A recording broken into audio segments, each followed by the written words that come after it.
పట్టభద్రుల ఎన్నికల్లో ఎక్కడ చూసినా అన్యాయం చేశారు. ఒక చంద్రగిరి నియోజకవర్గం నిన్న చూస్తే 1,15,000 ఓట్లు. అక్కడ ఒక పెద్ద వీరప్పన్ ఉన్నాడు. ఆ వీరప్పన్ 1,15,000 ఓట్లు దొంగ ఓట్లు చేశాడు. ఆయనకు వత్తాసు పలికేది ఈ ముఖ్యమంత్రి. కబద్దార్, జాగ్రత్తగా ఉండండి, ఎవడిని వదిలిపెట్టమని మీ అందరికి హెచ్చరిస్తున్నా. మొన్నే పార్లమెంట్ ఎన్నికల్లో రిటర్నింగ్ ఆఫీసర్గా ఉన్నటువంటి ఆర్ఓగా ఉన్న వ్యక్తి శిరీషాని ఆయన మొత్తం అన్యాయం చేశాడు. అన్నమయ్య కలెక్టర్గా ఉన్నాడు, ఆయన్ని సస్పెండ్ చేశారు. ఈరోజు కూడా తహసీల్దార్ని సస్పెండ్ చేశారు, డిప్యూటీ తహసీల్దార్ని సస్పెండ్ చేశారు. మన ఎంపీ అభ్యర్థి మాజీ మంత్రి లక్ష్మి గారు ఇప్పుడు ఎస్పీలు, డిఎస్పీలు అందరూ ఆవిడ ఇంటికి క్యూ కడుతున్నారు. ఇప్పుడు ఎందుకు? కోర్టులో కేసు ఉంది, విత్డ్రా చేసుకోమని. విత్డ్రా చేయం, మిమ్మల్ని బోనెక్కించే బాధ్యత తెలుగుదేశం పార్టీ తీసుకుంటుంది. ఓట్ల దొంగల్ని క్షమించాలని మిమ్మల్ని అడుగుతున్నా. ఇది నేరం అవునా కాదా? మనిషి బ్రతికుండంగానే మిమ్మల్ని చంపేసిన వ్యక్తులు వీళ్ళు మనుషులా అని మిమ్మల్ని అడుగుతున్నా. అందుకే ఒకటే నేను కోరుతున్న యువతని, తమ్ముళ్ళు ధైర్యంగా ఉండండి. ఊరూరులో యువత ఒకటి కావాలి. దుర్మార్గుల రైళ్లు గుండెల్లో రైళ్లు పరిగెత్తించాల్సిందిగా నేను మిమ్మల్ని అందరినీ కోరుతున్నా. ఇంకో పక్క ఈ ప్రభుత్వం ఎలాంటి ప్రభుత్వం అంటే పెండింగ్ బిల్లులు, కాంట్రాక్టుల ఆత్మహత్యలు, ఉద్యోగాలకు ఉపాధి గండి. నేను ఒకటే మీరు గుర్తుపెట్టుకోవాలి, ఈ ప్రభుత్వం వల్ల నష్టపోని వర్గం లేదు, నష్టపోని గ్రామం లేదు, నష్టపోని వ్యక్తి కూడా లేడు. కడాన 10 మందికి ఉద్యోగాలు కల్పించే కాంట్రాక్టర్లు ఆత్మహత్యలు చేసుకునే పరిస్థితికి వచ్చారు. 95,000 కోట్ల రూపాయల బకాయిలున్నాయి. 43 మంది కాంట్రాక్టర్లు ఆత్మహత్యలు చేసుకున్నారు. కడాన వైసీపీ సర్పంచ్ కూడా ఆత్మహత్య చేసుకున్నాడు బిల్లు రాక. ఇలాంటి ప్రభుత్వం మనకు అవసరమా అని మిమ్మల్ని అడుగుతున్నా. ఇలాంటి దుర్మార్గమైన ప్రభుత్వం. అందుకే ఒకప్పుడు ప్రభుత్వాలు కాంట్రాక్టర్ని బ్లాక్ లిస్ట్లో పెట్టేవాళ్ళం, ఇప్పుడు కాంట్రాక్టర్లు ప్రభుత్వాన్ని బ్లాక్ లిస్ట్లో పెడుతున్నారు. టెండర్ పిలిస్తే ఎవడు రావడం లేదు. రివర్స్ టెండర్ అనే పేరు పెట్టి రాష్ట్రాన్ని రివర్స్ గేర్లో నష్టపరిచిన వ్యక్తి ఈ జగన్మోహన్ రెడ్డి అని చెప్పి కూడా నేను మీకు తెలియజేస్తున్నా.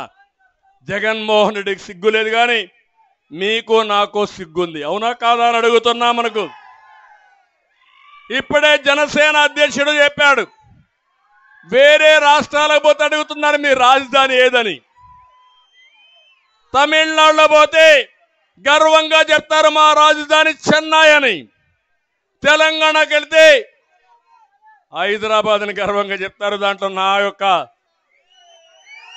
కృషి కూడా ఉంది. బెంగళూరు పోతే, కర్ణాటకకు పోతే మా రాజధాని ఏమిటంటే బెంగళూరు అని చెప్తాడు. నేను అడుగుతున్నా, ఇప్పుడు మీ రాజధాని ఏది? ఏది మీ రాజధాని? ఏది మీ రాజధాని? 3 ముక్కలాట ఆడేశాడు. మనం మొత్తం దివాలా తీశాం. ఇలాంటి దుర్మార్గుడు ఈ వ్యక్తి. ఇతను మాట్లాడితే ఒక మాట మాట్లాడుతూ ఉంటాడు, మడమ తిప్పను మాట తప్పను. ఇది ఊత పదం అతనికి. అవునా కాదా? వెంకటగిరి కోట నుంచి అడుగుతున్నా, దీనికి సమాధానం చెప్పండి. 98% హామీలు నెరవేర్చావన్నావు కదా, మచ్చుకు 4 అడుగుతా నేను. అవి సమాధానం చెప్పమంటున్నా. కేంద్రాన్ని మెడలో ఉంచి ఏం తెస్తా అన్నాడు? ప్రత్యేక హోదా తెస్తా అన్నాడా లేదా? ఇది సంజీవని అని చెప్పాడా లేదా? ఇది వస్తే యువతకు ఉద్యోగాలు వస్తాయనా లేదా? 5 ఏళ్ళైంది. మెడలో ఉంచాడా? కాదు, మెడలో దించాడు. నిన్నే ప్రధానమంత్రి వచ్చాడు. నేను అడుగుతున్నా, అడిగాడా ప్రధానమంత్రిని ప్రత్యేక హోదా? ఇదే నా విశ్వసనీయత. మీరు ఒప్పుకుంటారా తమ్ముళ్ళు? నేను అడుగుతున్నా. ఇంకో పక్క మద్యపాన నిషేధం. ఎంత కమ్మగా చెప్పాడు మా ఆడబిడ్డలకు ఆ రోజు. మద్యపాన నిషేధం చేసిన తర్వాతనే మీ ఓటు అడగతా. మద్యపాన నిషేధం చేయకపోతే మీరు ఓటు వేయిద్దని చెప్పాడా లేదా అని మిమ్మల్ని అడుగుతున్నా. ఈరోజు ఏం చేశాడు? సొంత బ్రాండ్లు పెట్టాడు, నాసిరకం బ్రాండ్లు పెట్టాడు, మన జీవితాలతో ఆడుకున్నాడు. 36,000 కోట్ల రూపాయలు మద్యాన్ని తాకట్టు పెట్టి 25 ఏళ్లకు అప్పు తీసుకొచ్చాడు. ఇది మాట తప్పడం అవునా కాదా? విశ్వసనీయత ఉందా ఈ వ్యక్తికి? ఓటు అడిగే హక్కు ఉందా ఈ వ్యక్తికి? ఇది అయిన తర్వాత సిపిఎస్ రద్దు. ఏం చెప్పాడు? ఒక వారం అంతేనా? ఇది పెద్ద సమస్య. వారం ఓపి పట్టన్నా, ఒక వారం అంతేనన్నా, ఏం కాదు చేస్తారు. ఎన్ని వారాలనే అని అడుగుతున్నా మిమ్మల్ని. చేశాడా అని అడుగుతున్నా. మాట తప్పాడా లేదా? విశ్వసనీయత ఉందా ఈ వ్యక్తికి? ఇంకో పక్క కరెంటు ఛార్జీలు పూర్తిగా తగ్గించేస్తా, కరెంట్ ఛార్జీలు లేకుండా చేస్తా చెప్పాడా లేదా? ఈరోజు 200 రూపాయలు బిల్లు కట్టే వాళ్ళకి ఎంత వస్తా ఉంది? 1000 రూపాయలు వస్తా ఉందా లేదా? 9 సార్లు పెంచాడా లేదా? దీనికి కారణం ఎవరిని అడుగుతున్నా మిమ్మల్ని.